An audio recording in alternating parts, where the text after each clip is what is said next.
ഇന്ന് നമുക്ക് സ്കൂളിലെ ടി.സി വാങ്ങാൻ പോവാം. കറക്റ്റ് 10 മണിക്ക് ഞാൻ ബസ് സ്റ്റാൻഡിൽ എത്തുമെന്ന് പറഞ്ഞാണ് ഞാനും എൻ്റെ ഫ്രണ്ടും റെഡിയായി കഴിയുമ്പോഴത്തേക്കും 10:30 കഴിഞ്ഞിട്ടുണ്ട്. ആദ്യം തന്നെ ഞങ്ങൾ പോയത് ഞങ്ങളെ ക്ലാസ് കാണാനായിരുന്നു. ദേ ഇതായിരുന്നു ഞങ്ങളെ ക്ലാസ്. ക്ലാസ് കയറിയതും ആദ്യത്തെ ഡെസ്കിൽ തന്നെ ഞങ്ങളെ പേര്. എന്താ ഐശ്വര്യം! വൈറ്റ്നർ കൈ കിട്ടിയാൽ പിന്നെ നോക്കണ്ട. അതുകൊണ്ടെങ്ങനെ ഡെസ്കിനെ ഭംഗിപ്പെടുത്താം എന്നതാണ് ഞങ്ങൾ അടുത്ത പരിപാടി.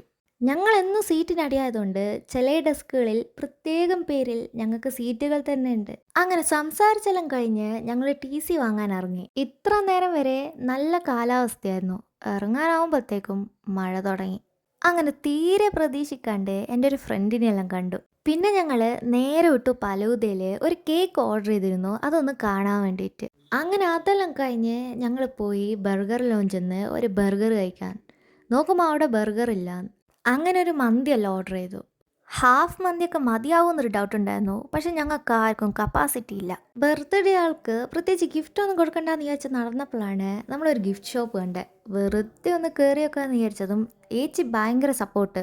നിങ്ങളെ റേറ്റിനനുസരിച്ച് ഞാനൊരു ഹാമ്പർ ഉണ്ടാക്കി തരാമെന്ന് പറഞ്ഞു. ഇപ്പം ചോക്ലേറ്റ് എല്ലാം അതിലുണ്ടാവും. ഇത് കൊടുത്തു കഴിഞ്ഞാൽ അതെല്ലാം എനിക്ക് കഴിക്കാനുള്ളതാ. ഇത് സെറ്റ് ചെയ്യാൻ കുറച്ച് ടൈം എടുക്കുമെന്ന് പറഞ്ഞുകൊണ്ട് ഞാനൊരു പാർസലെല്ലാം വാങ്ങി വരുമ്പോഴത്തേക്കും ഏച്ചി നല്ല റെഡിയാക്കി വെച്ചിട്ടുണ്ടായിരുന്നു. എനിക്ക് ഭയങ്കര ഇഷ്ടമായി. അങ്ങനെ ഹാമ്പറും കേക്കെല്ലാം വാങ്ങി നമ്മൾ നേരെ വിട്ടു വീട്ടിലോട്ടേക്ക്. ഈ മിനി കേക്ക് അത് മെയിൻറ്റെയിൻ ചെയ്യാൻ ഭയങ്കര ബുദ്ധിമുട്ടാണ്. ബൈ ദ വേ നിങ്ങൾക്ക് കേക്ക് കാണണ്ടേ? എങ്ങനെയുണ്ട്? അപ്പം ഇന്ന് അത്രയേ ഉള്ളൂ. ബായ്.